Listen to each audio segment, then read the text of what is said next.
Hi friends, இன்றைக்கி நம்ம வந்து இந்த உண்டியில் உடைக்க போகிறோம். ஏன்னா வந்து என்னோடய அக்காவோட பையனுக்கு வேறு பர்த்டே வருது. ஸோ இந்த உண்டியில் உடைச்சிடலான்னு சொல்லிட்டு முடிவு பண்ணியிருக்கேன். ஏதாச்சும் கிஃப்ட் வாங்கி தரலான்னு சொல்லிட்டு. அதுவும் இல்லாமல் இந்த உண்டியில் வந்து உப்பி போயிடுச்சு ஃப்ரெண்ட்ஸ். இது வந்து மண் உண்டியலா, ஸோ உப்பி போயிடுச்சு. ஸோ நம்ம உடைச்சிடலாம். எவ்வளோ காசு இருக்குதுன்னு பார்க்கலாம். ஆனால் இது ஃபுல்லாக ஆகலை. நான் ஜஸ்ட்டு வாங்கி 3 மந்த்து தான் ஆகுது. ஸோ பார்க்கலாம், குழந்தைக்கு ஏதாச்சும் கிஃப்ட் மாதிரி வாங்கி தரலான்னு சொல்லிட்டு முடிவு பண்ணியிருக்கேன். வாங்க போய் உடைக்கலாம் இந்த உண்டியில். உண்டியில் உடச்சிடலாமா? ஆனால் உடைக்க மனசு வரல. பட் பரவாயில்ல, நெக்ஸ்ட் ஒன்று வாங்கி வச்சுக்கலாம் வீட்டில். உடைச்சிடலாமா?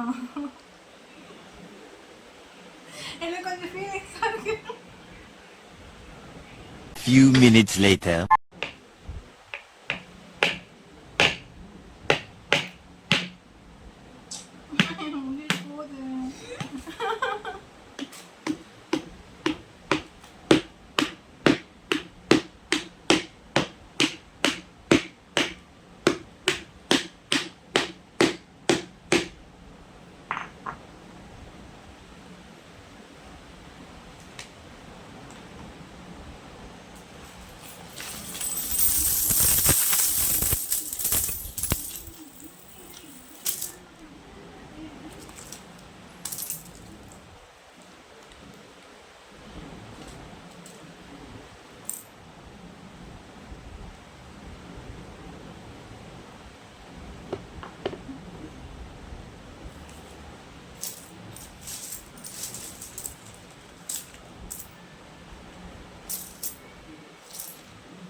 எவ்வளோ காசு இருக்குதுலாம்.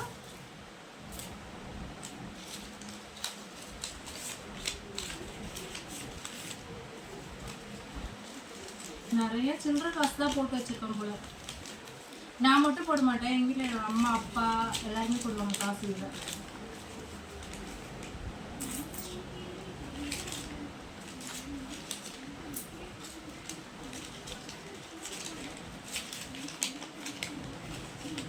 Few minutes later.